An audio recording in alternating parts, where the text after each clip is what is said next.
Shalom. Selamat malam umat yang dikasihi dan mengasihi Tuhan.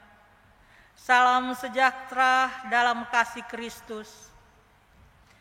Selamat bergabung di dalam persekutuan ibadah keluarga Jemaat GPIB Pelita secara recording. Rabu 11 Mei 2022. Seluruh pelayan yang bertugas menyambut dengan sukacita kehadiran Bapak, Ibu, saudara-saudari, dan anak-anak terkasih dalam ibadah ini. Ibadah ini akan dilayani oleh Pendeta Nona Merlis Erpais. Kita masuk dalam ajakan beribadah. Keluarga yang diberkati Tuhan, dalam setiap keadaan Tuhan selalu ada dan senantiasa hadir.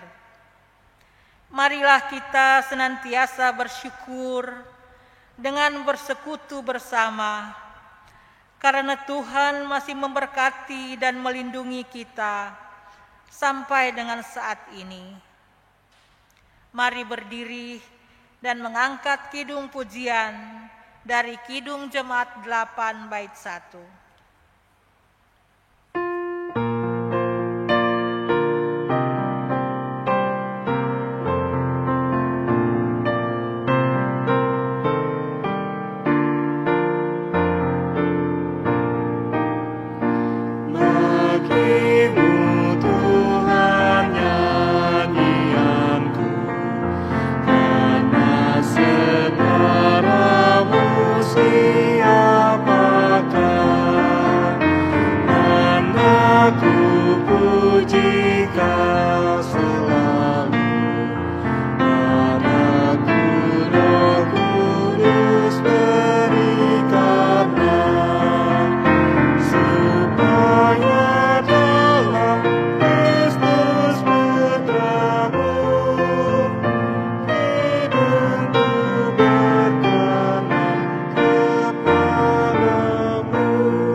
Mari kita berdoa.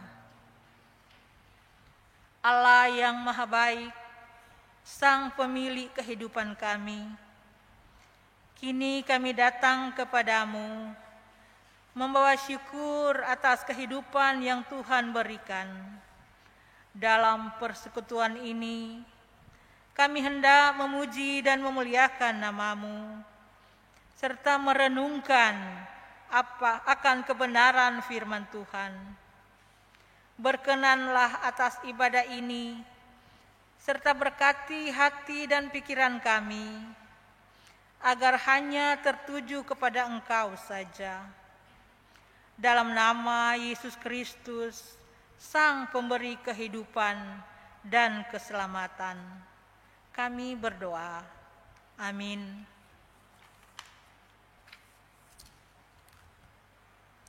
Kita baca Mazmur pujian dari Mazmur 25 ayat 1 sampai 22. Yang menyatakan, Kepadamu ya Tuhan, kuangkat jiwaku. Allahku, kepadamu aku percaya. Janganlah kiranya aku mendapat malu. Janganlah musuh-musuhku beria-ria atas aku. Ya, semua orang yang menantikan Engkau tak akan mendapat malu. Yang mendapat malu ialah mereka yang berbuat khianat dengan tidak ada alasannya.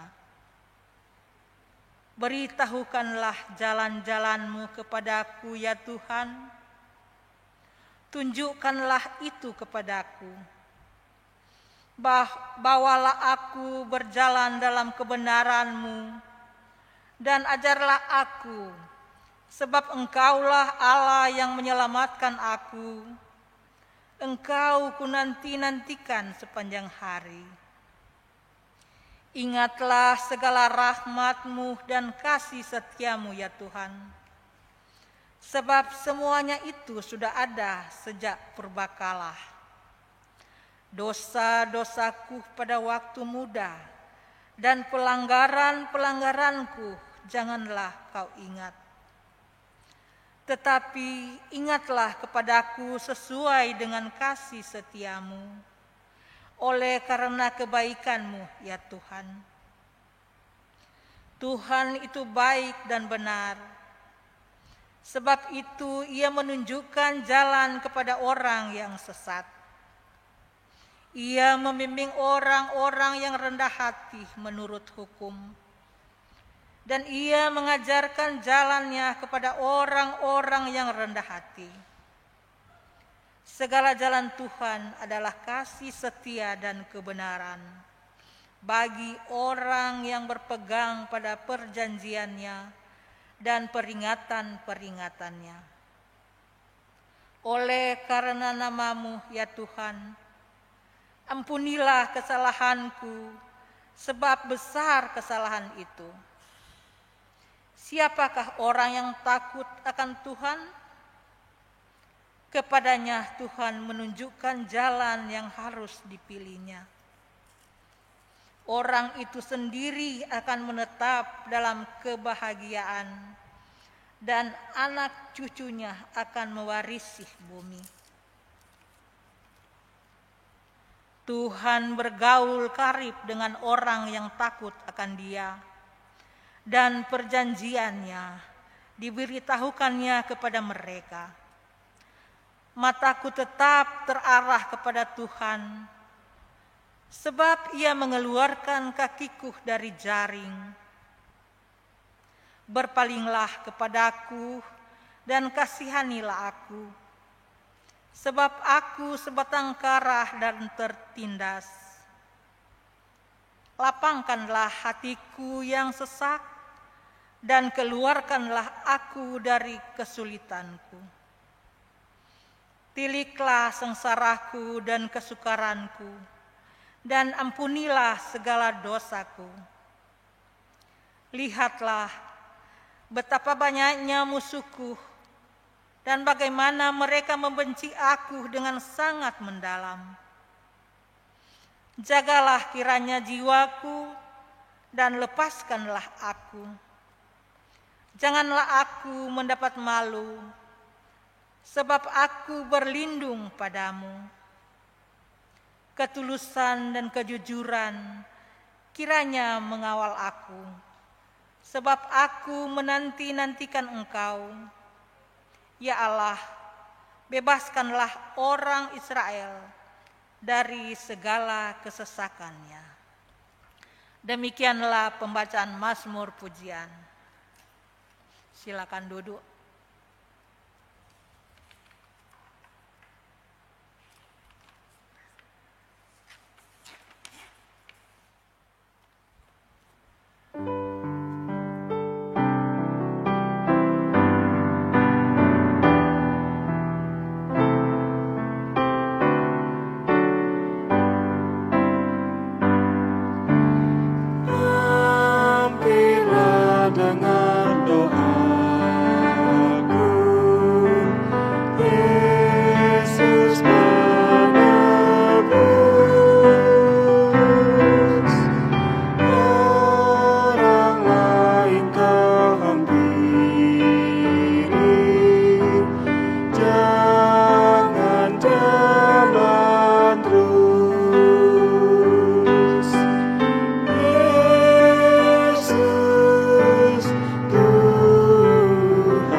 Jemaat Tuhan yang terkasih, kita akan masuk dalam pemberitaan firman. Namun sebelumnya, mari bersama kita buka dan siapkan Alkitab kita dari 1 Tawarikh pasalnya yang keempat, Dan nanti akan kita baca bersama dari ayat 22 sampai 23.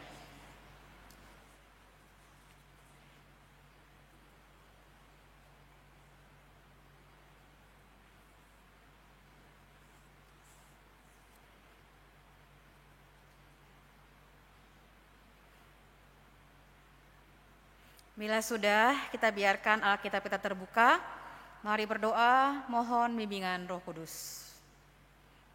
Di hadapan kami ya Kristus, telah terbuka bagian dari sabda-Mu yang bersama-sama akan kami baca dan kami renungkan.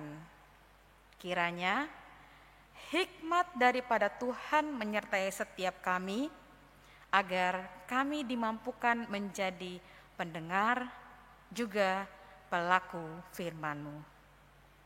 Dengan hati mengarah hanya pada Engkau Tuhan, bersama-sama kami akan mendengar firman-Mu. Amin.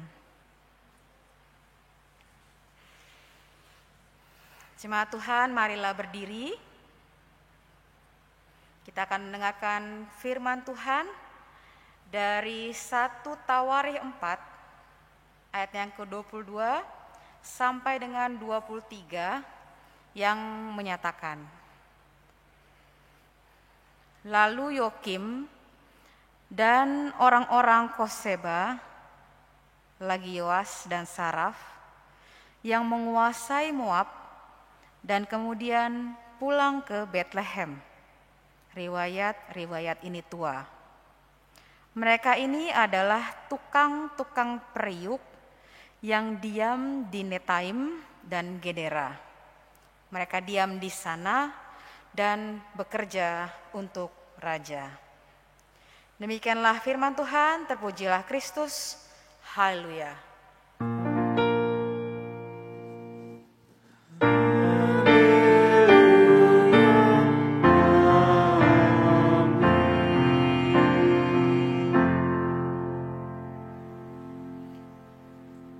Kristus, dipersilakan duduk kembali. Shalom, selamat malam untuk kita semua.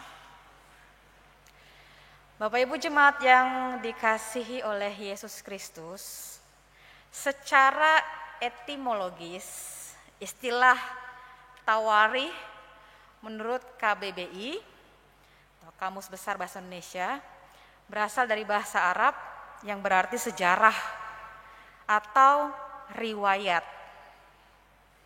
Istilah Tawarikh juga merupakan bentuk tidak baku dari kata tarik yang berarti perhitungan tahun atau penanggalan, angka maupun bilangan. Berdasarkan penjelasan ini, dapatlah dimengerti jika pada bagian awal kitab ini tercatatlah daftar keturunan Adam sampai Abraham, lalu keturunan Abraham, keturunan Esau dan keturunan-keturunannya seterusnya. Juga keturunan Yakub yang disebut Israel. Dari sekian banyak nama yang disebut sebagai keturunan Yakub, kitab 1 Tawarikh mencatat secara khusus keturunan Yehuda, yaitu anak Yakub dari Lea, istri pertamanya. Karena dari garis inilah nanti lahir Daud, raja Israel.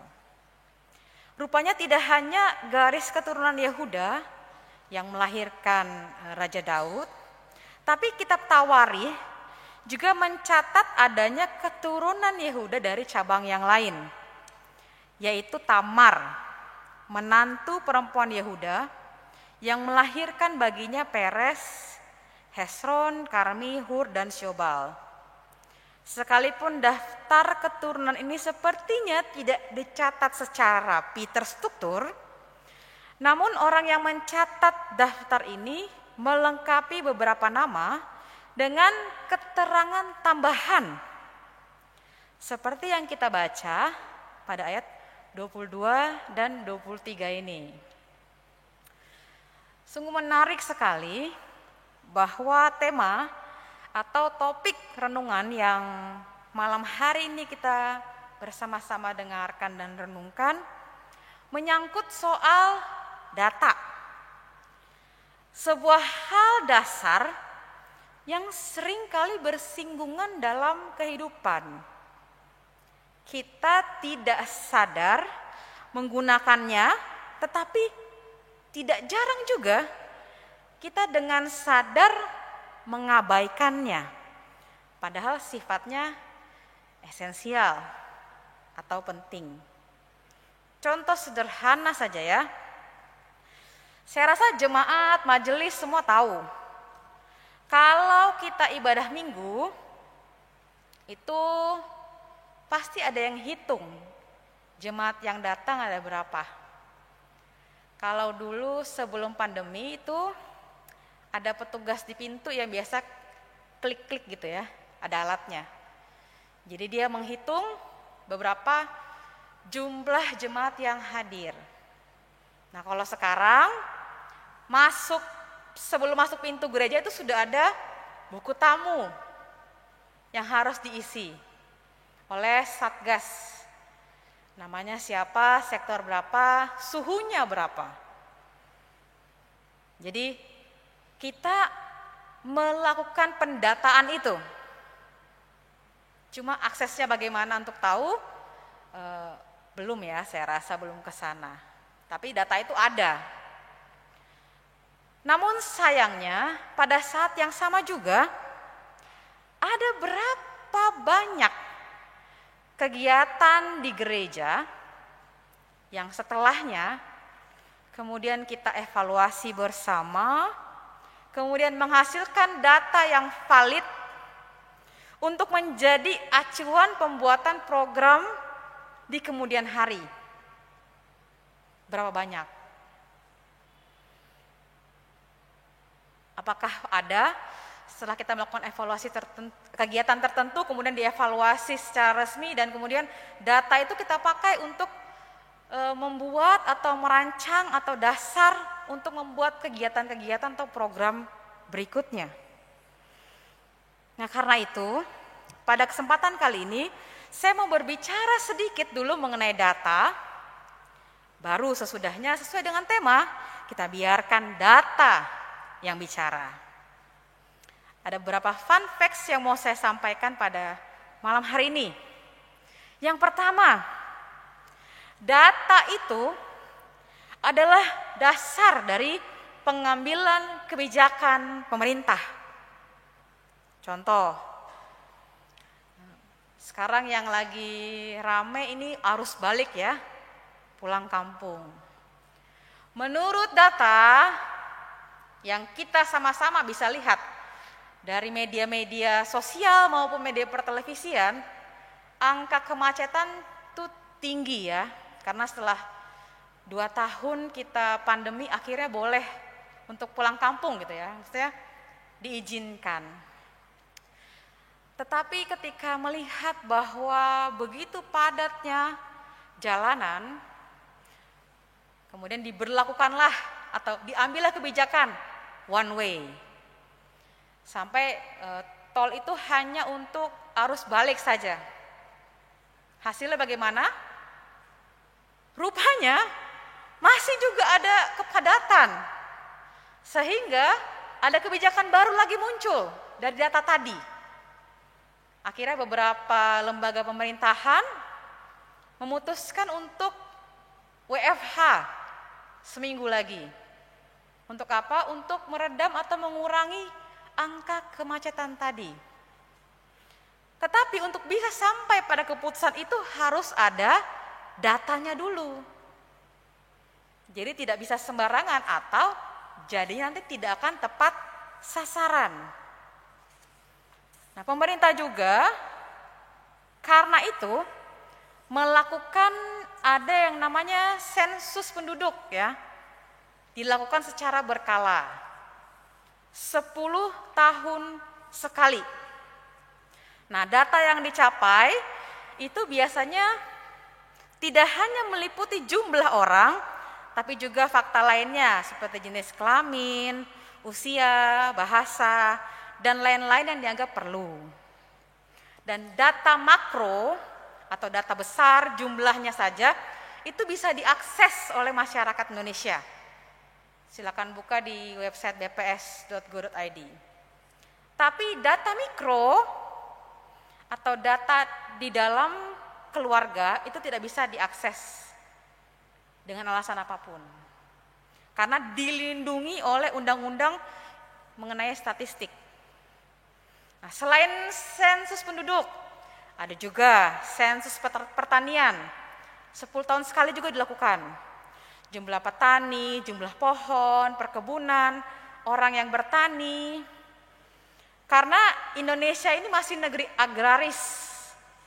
Jadi secara PDB atau produk domestik bruto masih ditopang oleh pertanian. Ada juga sensus ekonomi, 10 tahun sekali juga. Menghitung jumlah pengusaha, perusahaan, omset, rumah tangga yang memiliki usaha. Kalau sensus gereja ada nggak ya kita? Kita melakukan pendataan jemaat secara berkala gitu. Biar tahu berapa jumlah jemaat kita sebelum pandemi, di tengah-tengah pandemi dan pasca pandemi. Apakah ada pengurangan atau justru semakin banyak? Itu penting. Untuk apa? Pengambilan kebijaksanaan atau keputusan. Sama kayak pemerintah harus melihat data dulu, baru bisa mengambil keputusan atau kebijaksanaan. Sehingga data itu menjadi hal yang penting. Setelah kita berbicara sedikit mengenai data tadi, sekarang kita lihat, biarkanlah data yang bicara. Ayat 22 dan 23 menjelaskan tentang Yokim dan orang-orang Koseba, Yoas dan Sarah yang adalah keturunan Yehuda. Dan mereka itu dikenal sebagai penguasa Moab, yang pada zaman itu bekerja untuk raja dan membuat periuk untuk raja. Dan biasanya mereka tuh membuat semacam wadah ya, periuk itu wadah untuk makan. Kalau sekarang bilangnya mungkin piring gitu ya. Dan mereka terkenal sekali pandai, dan di daerah itu pengrajinnya banyak kan membuat periuk seperti itu. Sehingga kalau misalkan nanti suatu saat Yokim atau Yoas ataupun Sarah sedang berpergian keluar kota, lalu bertemu dengan orang asing, terus saling memperkenalkan diri. Kalau mereka bilang, saya adalah keturunan Yehuda yang tinggalnya di Netaim atau di Gedara, orang asing itu pasti langsung akan bilang, oh, kalian ini pengrajin yang hebat ya, orang yang sering bikin periuk ya. Gitu. Jadi terlepas dari anggapan ini benar atau tidak, namun daerah itu udah dikenal dengan orang-orang yang berprofesi sebagai pengrajin periuk. Nah, hal ini sangat umum terjadi bahkan sampai dengan sekarang ya. Saya kasih contoh yang mudah.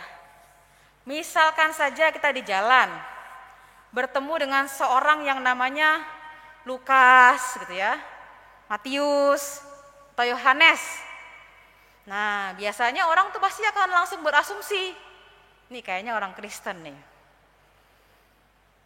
Sehingga kemudian orang-orang yang bernama demikian akan segera dilabelkan gitu. Oh, seperti inilah perilaku-perilaku orang Kristen. Tapi yang menyedihkan adalah saya selalu ingat pertanyaan atasan saya dulu atau bos saya dulu, Bapak Arman Depari itu ya.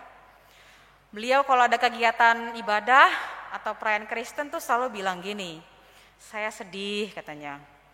Karena faktanya di lapangan, kalau dia ketemu bandar, dia ngobrol sama mereka, ditanya namanya siapa, itu tidak jarang jawabnya namanya Matius, namanya Yohanes, namanya Paulus. Jemaat yang terkasih, ini adalah sebuah fakta di lapangan ya. Karena itu sadar atau tidak, nama kita ataupun tempat kita bersekolah, daerah di mana kita tinggal, atau informasi-informasi latar belakang kita, itu bisa menjadi sedikit gambaran tentang siapa diri kita. Apalagi di era digital zaman sekarang ya, sangat mudah sekali untuk mengakses seseorang. Tinggal searching namanya, muncullah apa yang pernah dia lakukan, atau apa yang dia sering lakukan, sedang lakukan. Sehingga dengan mudah kita bisa saja memperjelek atau memperburuk image seseorang, atau justru memperbaik melalui data yang muncul di media-media tadi. Terlepas dari itu semua, yang juga perlu kita ingat adalah bahwa ternyata data diri seseorang juga menceritakan tentang pengalaman hidupnya bersama dengan Kristus. Kalau kita membaca dari kacamata iman, kita akan melihat atau kemudian kita bisa membaca perjalanan hidupnya bersama dengan Kristus. Bagaimana Kristus memproses dia, bagaimana Kristus membentuk seseorang. Walaupun itu hanya sebagian saja yang mungkin orang bisa lihat. Tetapi karena dari itu, biarlah kiranya setiap kita dapat dilihat dari data yang ada, bagaimana kita hidup sebagai seorang Kristen. Dengan demikian, biarlah saja data yang berbicara seperti apa kasih Kristus dalam kehidupan setiap umat percaya. Tuhan mampukan dan menyertai kita senantiasa. Amin.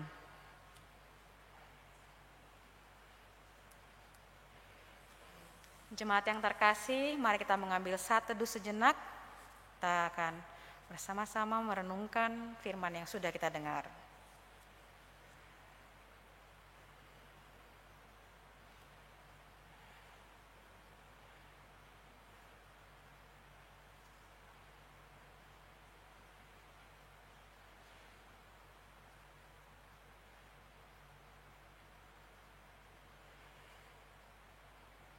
Mari kita merespon firman Tuhan dengan bernyanyi Kidung Jemaat 278 ayat 1 dan 3, Bila Sangkakala Menggenggam.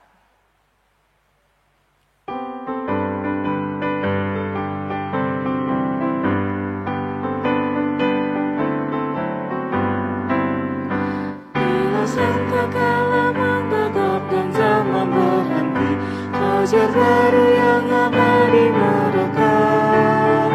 Bila nanti dibacakan nama orang tertebus, pada saat itu aku pun serta. Bila nama dibacakan, bila nama dibacakan, bila nama dibacakan, pada saat itu aku pun serta.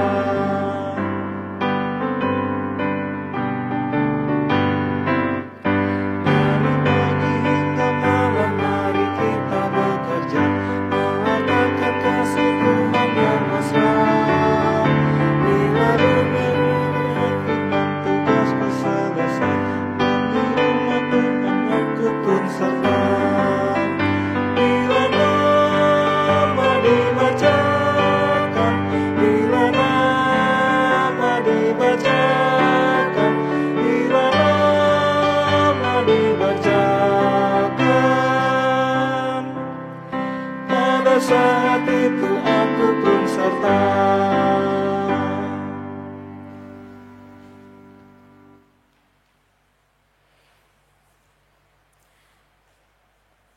Umat Tuhan yang terkasih, kita akan bersatu dalam syafaat. Mari berdoa.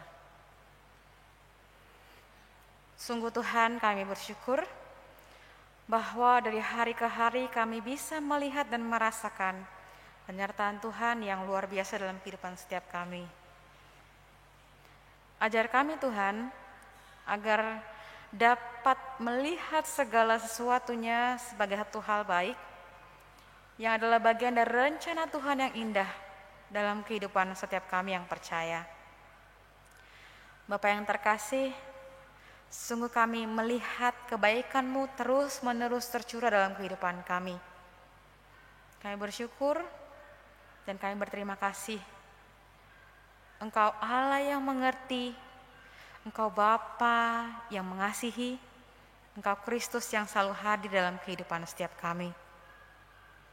Biarlah kiranya kemanapun kami melangkah, apapun yang kami lakukan, semuanya boleh seturut dan sesuai dengan kehendak-Mu.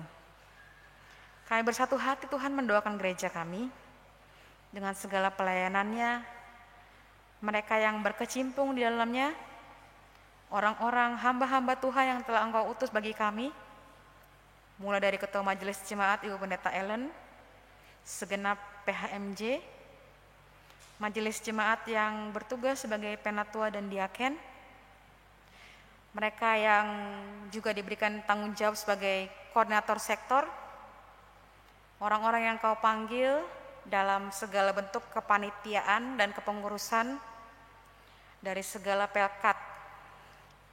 Demikian juga mereka yang pada saat ini bersama-sama dengan kami bertugas, baik sebagai pemandu kidung, tim MMS, juga liturgos.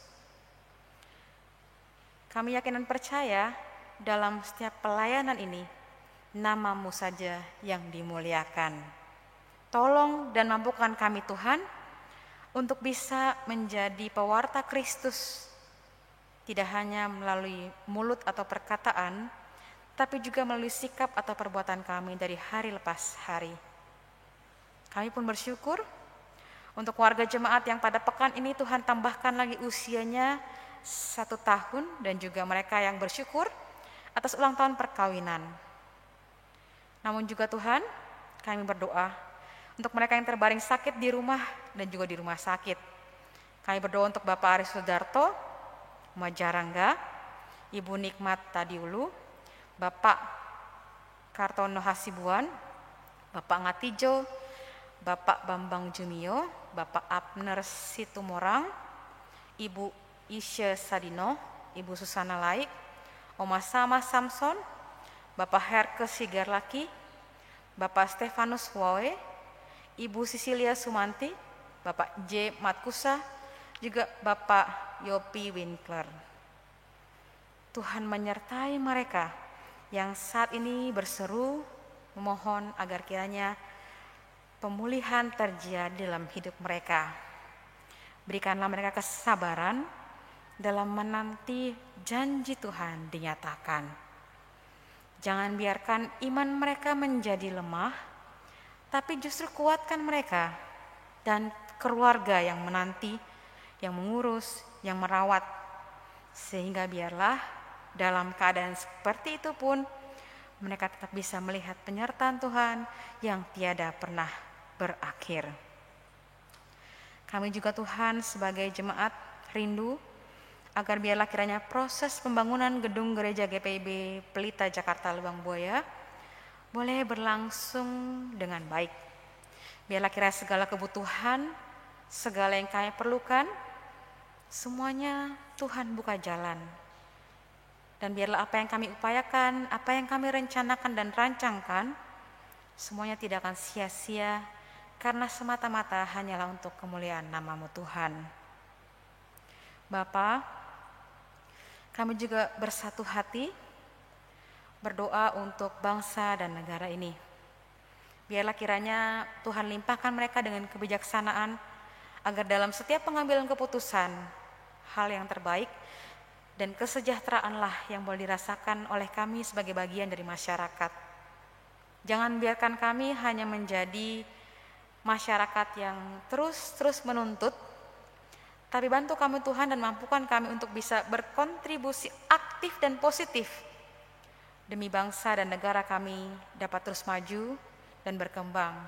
Khususnya di saat ini di mana orang-orang sudah semakin lelah dan jenuh dengan keadaan pandemi, perlahan-lahan mulai mengabaikan prokes.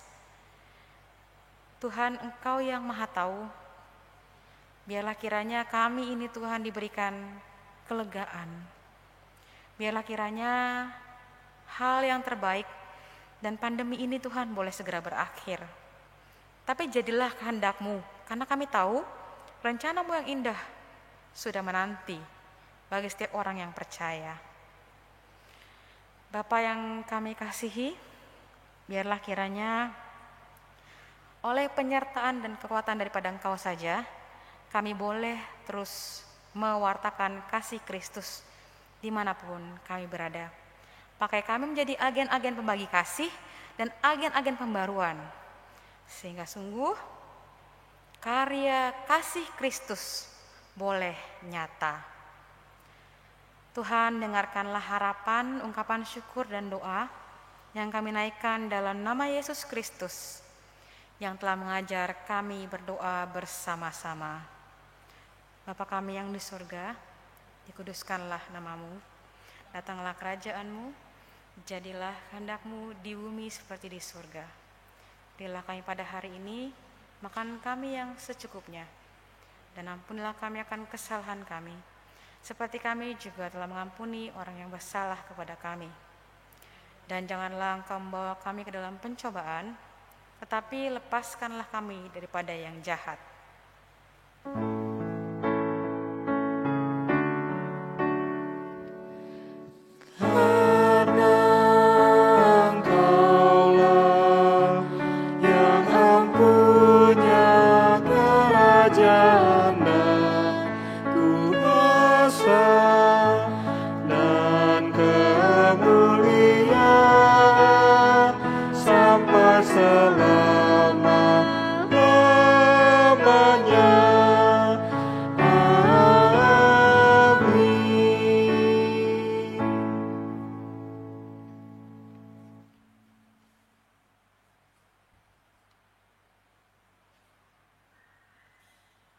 Umat yang dikasihi Tuhan, mari siapkan persembahan bagi kemuliaan dan pekerjaan pelayanan Tuhan di muka bumi ini, sambil mengingat pesan firman di dalam Mazmur 7 ayat 18 yang menyatakan, Aku hendak bersyukur kepada Tuhan karena keadilan-Nya dan bermazmur bagi nama Tuhan yang maha tinggi.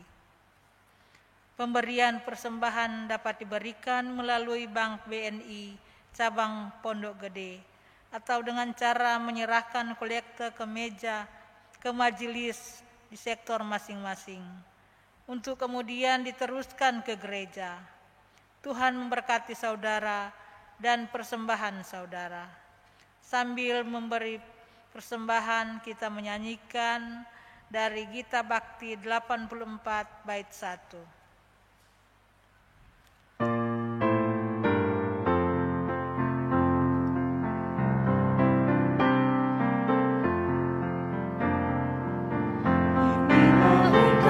Syukurku yang ku berikan kepadamu, ku berikan dari hatiku, terimalah, ku persembahkan kepadamu dengan seluruh jiwa ragaku.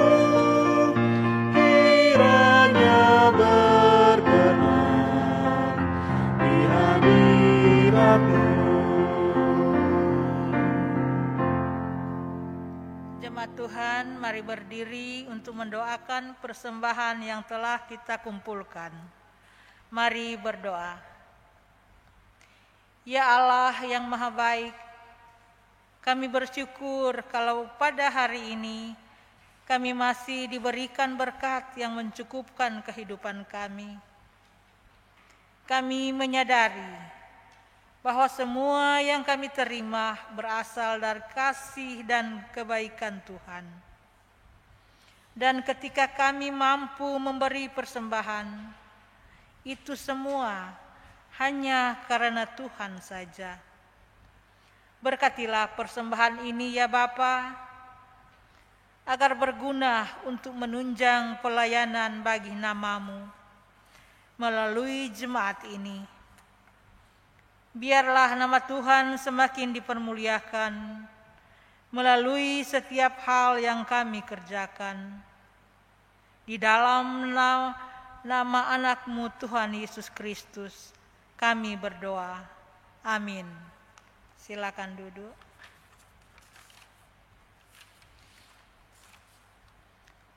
Mohon perhatian jemaat untuk warta jemaat ibadah keluarga hari ini. Berikut warta pelita Rabu 11 Mei 2022.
Demikian warta jemaat malam ini.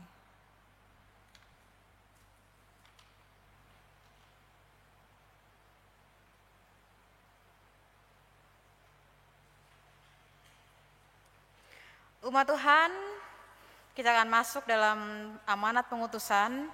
Karena itu saya mengundang setiap kita untuk berdiri. Pulanglah dalam damai sejahtera Tuhan, dan lakukanlah setiap firman yang kamu dengar. Tuhan mengutus kita, dan Roh-Nya yang kudus menguatkan kita. Mari bernyanyi lagu pengutusan, Kidung Jemaat 415 ayat 1 dan 3, Gembala Baik, bersuling dan merdu.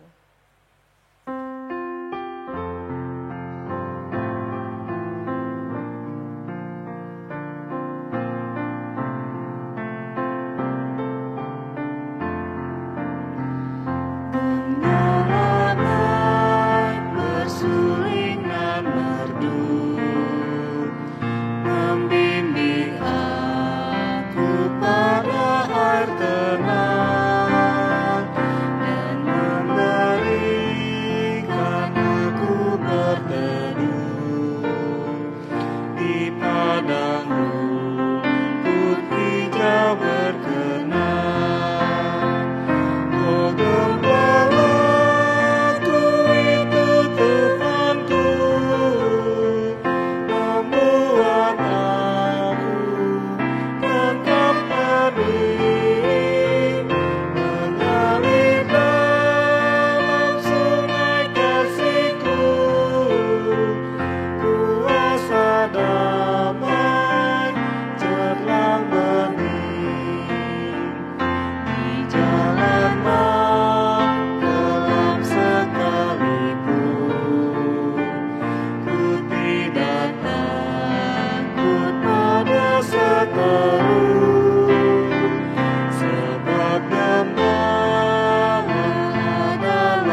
Umat yang terkasih, arahkanlah hati dan pikiranmu kepada Tuhan, serta terimalah berkat-Nya.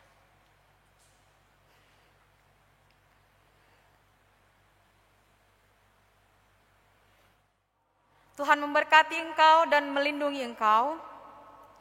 Tuhan menyinari engkau dengan wajah-Nya dan memberi engkau kasih karunia.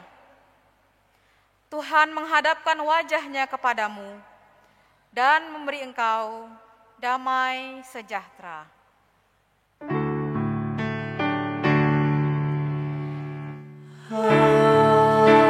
Amin, amin, ya benar adanya. Amin, amin, amin, ya benar adanya. Amin.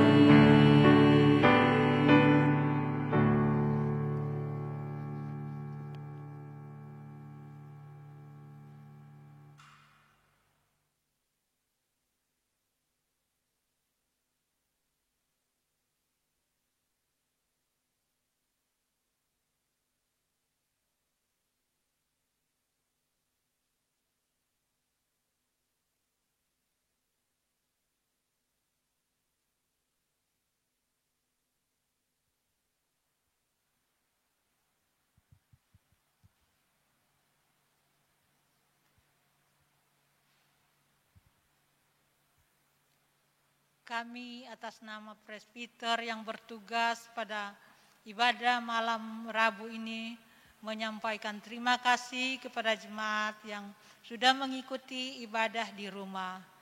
Tuhan Yesus memberkati kita semua.